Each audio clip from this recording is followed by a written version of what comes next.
dan secara ground clearance-nya, artinya melihat ke bawah ini, dan memang mobil jadinya kelihatan lebih sporty dan bagus. Dia menambahkan, dari tadi kan belum melihat kan, lihat nih ke atas.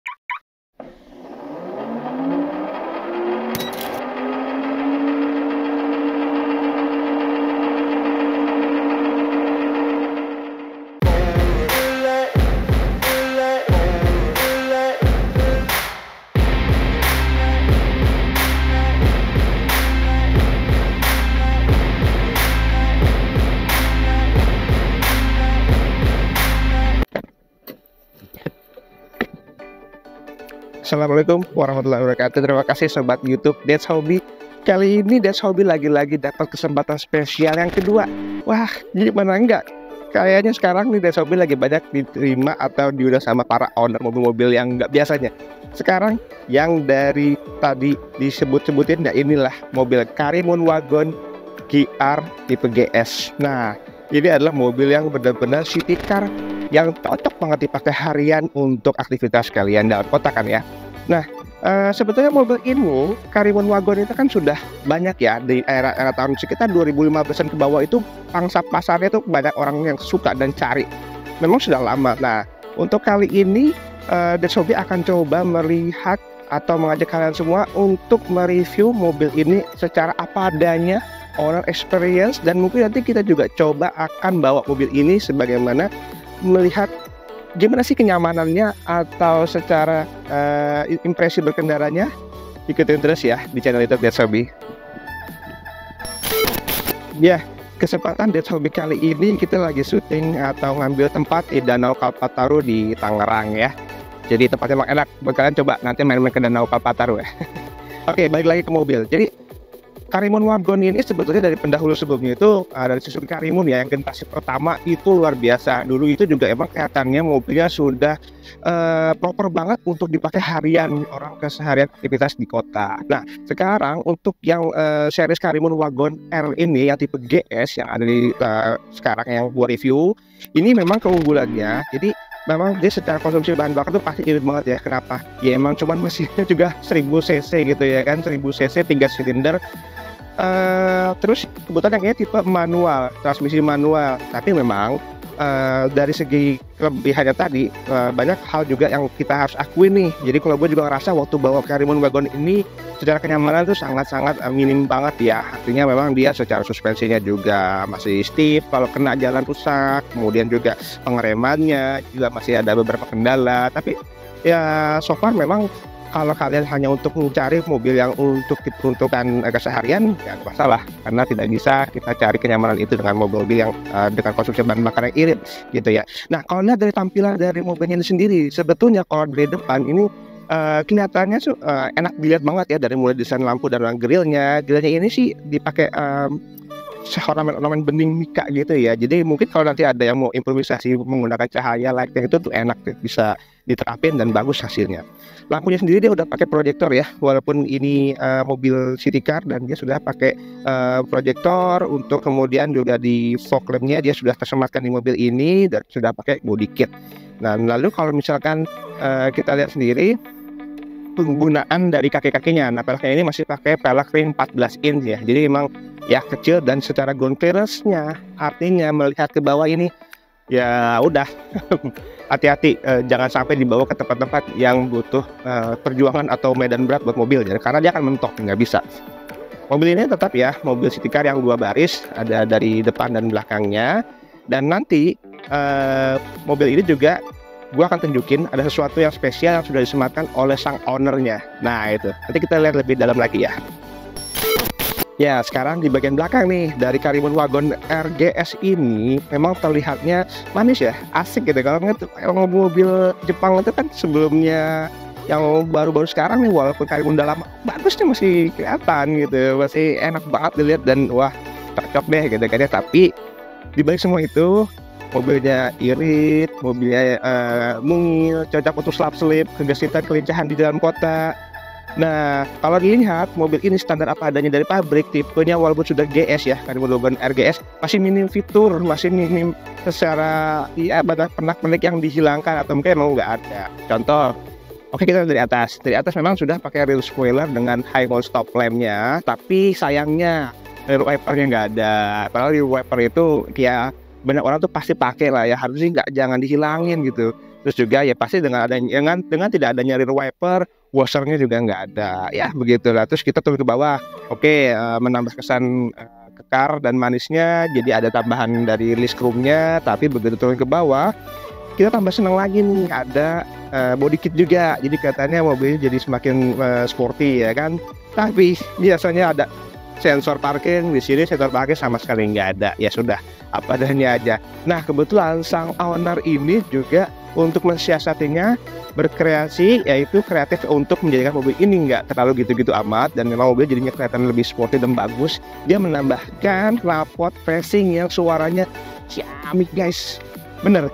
Ini knalpot racing tipe HKS yang dia pasang. Tadi waktu gue coba jalan sedikit ya, dia memang suaranya itu lembut-lembut ngepas, mendengung kedengaran sampai ke dalam interior. Tapi begitu digas, dihajar dengan spontanitas kita bergegas itu, wih, suaranya menggelegar.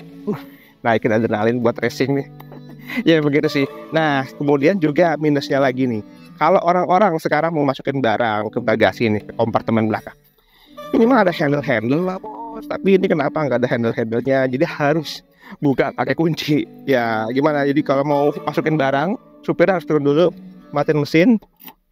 Nah kayak gini ya, oke lah ya. Jadi sesuai atau sepadan sama harga dan kebutuhan mobil city car yang apa adanya, sederhana tapi emang juga sporty dan irit. Itu yang paling penting, irit dan tangguh. Buka bagasi belakang kompartemennya, alhamdulillah. Jadi kalau orang bawa barang walaupun tadi repot, langsung dikasih disambut oleh ruang bagasi yang leganya luar biasa. Untuk mobil ukuran kecil, bagasinya luas loh, gede banget. Cocok sih. Habis ini kita lihat ke dalam interior, dua baris yang diberikan oleh Karimun Wagon R. Terus kita coba jalan ya. Lanjut, kita coba di belakang ya. Oh iya, mungkin dari situ kelihatan ya, kamera kelihatan kan ya? Oke. Mobil Wagon R ini, Karimun Wagon R, itu tingginya tuh gua posturnya tinggi 168 cm, mobilnya masih di bawah gua jadi lebih tinggi. jadi memang mobilnya nggak terlalu tinggi-tinggi amat. Ya, langsung kita masuk ke bagian belakang interior Karimun Wagon R tipe GS. Begitu masuk ya begini. Iya, memang layaknya mobil kota ya. Yang penting fungsinya, kenyamanannya itu tidak terlalu harus perfect banget. Dan dia memang yang pasti desain mungil, lincah, dan harus irit asli utamanya. Begitu masuk ke belakang ya memang apa adanya aja. Kursinya juga sang owner kebetulan ini sudah melapisinya lagi dengan kulit tambahan. Pemilihan warnanya juga oke ya, dengan bahan yang lumayan bagus. Lalu karpetnya dia sudah tambahkan juga. Dan memang begitu masuk di area belakang ini sangat sederhana. Tidak ada entertain feature. Lalu kemudian dengan area kompartemen di pintunya juga sangat minim sekali. Ini kalau dilihat ya, jadi di bagian kiri itu dia kompartemennya minim, sangat minim, saking minimnya tidak ada untuk cup holder untuk naruh minum, hanya pegangan dan handle saja. Pembukaan jendela pun juga masih manual, masih di engkol gini ya, ya begitulah. Memang masih apa adanya ya. Terus kalau secara kenyamanan sih sebetulnya worth it ya. Untuk ukuran tinggi badan gue 168, untuk headroom dia sangat lega. Nah ini masih cukup lah ya untuk membawa orang yang lebih tinggi dari gue pun juga masih. Kursi depan kebetulan tadi sudah gue setting dengan postur tubuh gue. Ini sekarang dengkul atau legroomnya juga sangat lega ya. Jadi emang masih nyaman. Cuman memang kursinya ini sendiri dia sudah settle. Dia tidak bisa setel atau tidak bisa reclining, sehingga kalau emang badannya udah kayak gini, ya udah nggak bisa setel. Terus juga sayangnya ini headroomnya ini dari atas ke bawah untuk cenderan kepala dia jauh banget, malah nggak ada, cenderung malah di sini, di tulang leher sini. Sebenarnya agak mengurangi aspek safety ya, karena kalau ada apa-apa dia berbahaya kayak gitu. Habis ini kita ke depan ya, langsung ke depan. Gua akan unjukin di depan ada apa dan spesialnya mobil ini. Nah kita balik di depan, ayo langsung ikutin aja ya. Oke, udah turun dari tengah. Oh iya, ini patut dipuji juga ya, patut jadiin nilai plus, karena ketika mobil, walaupun mobil city car, dia kalau buka pintu tutup pintu nih, tuh dia nggak jepreng atau sember gitu, dia tetap adem. dan peredamannya mungkin juga jadinya jadi lebih bagus gitu kan. Oke, sekarang kita ke depan. Nah, di depan sini yang menjadi spesial memang sang owner pertama untuk dari segi dashboardnya dulu ya. Dashboard, dia memang rata-rata kan untuk bawaannya itu pakai material plastik keras yang warna hitam-hitam standarnya mobil ya. Nah, begitu standar mobil warna hitam-hitam, sang owner ini menambahkan dari ornamen wooden panel, jadi agak sedikit naikin aura mewahnya. Jadi dia emang kelihatan lebih eye-catching. Terus dari masih segi tampilan depan dashboard, untuk ke area bawah sedikit, nih dia kalau mungkin kelihatan ya, ownernya udah nambahin lampu kolong nih warna biru. Jadi dia terang banget sih harusnya kalau malam, karena ini lampunya siang-siang aja kelihatan gitu kan ya. Oke, masih di area kemudi. Nah, ini juga kalau nambahin untuk tachometer, untuk ya mungkin nanti buat menambah kesan sport, tidak ada fungsi lainnya pasti ya. Terus ada juga ada tambahan dari speaker untuk nambah kekuatan audionya. Lalu ke head unit, ini head unitnya cukup sederhana dengan layarnya kecil, sepertinya belum Android Auto dan Apple CarPlay, jadi hanya USB port biasa dan settingan MP3. Sangat sederhana, tidak ada fitur-fitur atau tambahan lainnya di daerah instrumen panel sini. AC-nya pun juga masih model putar sederhana ya, masih yang model digital. Kemudian di area kemudi, ada nggak ya? Di area kemudi ini nggak ada tilt steering dan teleskopik, jadi masih ya benar-benar langsung settle seperti ini untuk settingan kemudinya. Secara panel-panel juga untuk wiper depan sederhana, lalu ada lampu pengecekan lampu up, nyala lampu kecil, lampu besar, lampu sen. Lalu kita coba untuk nyalain mesinnya. Nah, ini sendiri ya, coba. Jadi juga masih sederhana. Jadi kita coba nyalain mesinnya. Siapa tahu nanti kedengaran juga raungan knalpot HKS yang gue bilang tadi, keren. Kalau secara tampilan ya memang speedometernya masih analog ya, belum MID. Nah, ini udah nyala. Kita sambil nyalain AC. Yang jadi spesial, nah dari tadi kan belum melihat kan, lihat nih ke atas ada apa coba? Mobilnya tikar Karimun tapi pakai sunroof. Sunroof bisa dibuka, namanya juga sunroof, bukan panoramik ya kan. Ini kita buka nih, jadi kesannya ini kayak mobil Eropa banget nih.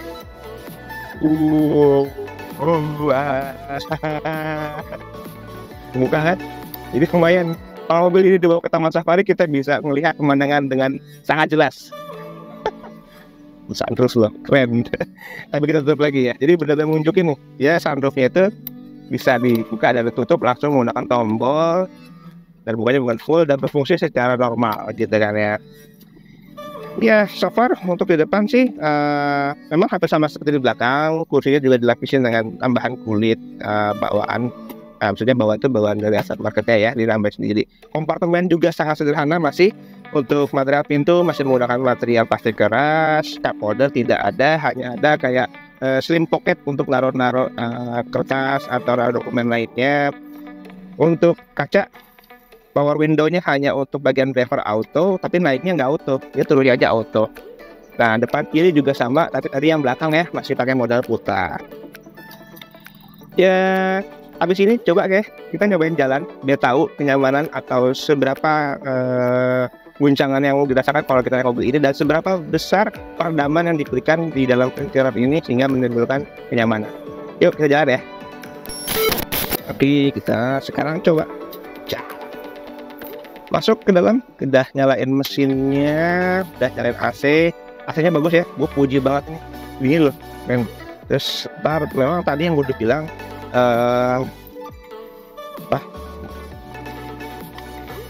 knalpotnya kedengeran suaranya tuh. Nah, mungkin kedengeran ya, nggak tahu nih. Tapi tadi gue coba pencet gasnya tuh kencang sih, kalau ke dalam tuh kedengeran. Barusan melewati polisi tidur pertama, rasa dari mobil ini bantingannya masih stiff gitu ya, jadi emang kerasa. Terus juga guncangannya cukup juga. Nah ini ya, barusan juga gue coba lagi. Terus kalau kita impresi berkendaranya sih so far so good ya, jadi visibility ke depan tuh sangat luas banget, nggak ada terhalang sedikit pun.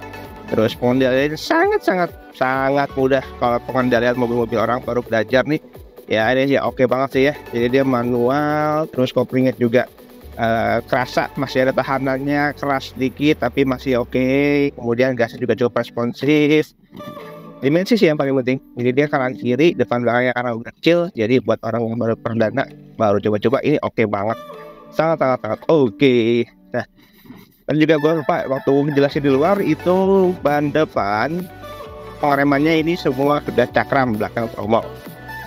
Kita cobain lagi sebentar jalan. Kalau dari segi setir ya emang setirnya oke. Ini kita kanan ya. Oke, kita kanan. Kita lihat aja rumah, kita muter-muter dulu. Visibilitas oke, oke. Mobil mudah dikendarai pasti walaupun manual, dan tadi udah dijelasin pasti irit ya. Nah ini kita coba jalan-jalan agak goyang-goyang. Walaupun keras, tapi gue yakin kalau ini diisi full sesuai kapasitasnya 4 atau 5 orang ya dewasa, ini agak sedikit terobati ya, karena kita cuman satu kameramen sama satu driver ya, gue juga ini cuman bebannya paling berapa sih, titik rasanya cukup membanting. Terus peredaman mobil itu cukup bagus, knalpot kedengeran, tapi memang untuk kebisingan luar oke, gak ada suara yang terlalu berisik. Oke. Buat yang memang mencari mobil untuk dalam kota, keperluan sehari-hari, untuk mobil yang tangguh tapi irit bahan bakar, ini Karimun Wagon R menjadi jawaban yang memang sangat-sangat bisa mewakili dan memenuhi apa yang kalian butuhin. Pastinya, gue yakin semua orang juga akan bilang fitur minim, lalu fitur-fitur safety atau teknologi atau perlengkapan lainnya, walaupun memang sangat-sangat sederhana tidak ada, tapi itu bisa dikesampingkan karena memang tidak dibutuhkan untuk kebutuhan hari-hari yang mengandalkan irit bahan bakar tadi. So far, mobil ini adalah mobil yang sangat-sangat bisa direkomendasikan dan cocok untuk kalian yang ingin mencari city car harga murah, lalu mobilnya kuat, desain yang paling penting ya, pasti juga desainnya emang up to date, ya nggak ketinggalan zaman dan enak dilihat. Jadi kira-kira habis ini kita akan review apa lagi ya? Jangan lupa untuk subscribe channel YouTube That's Hobby dan share video ini sebanyak-banyaknya. Assalamualaikum warahmatullahi wabarakatuh.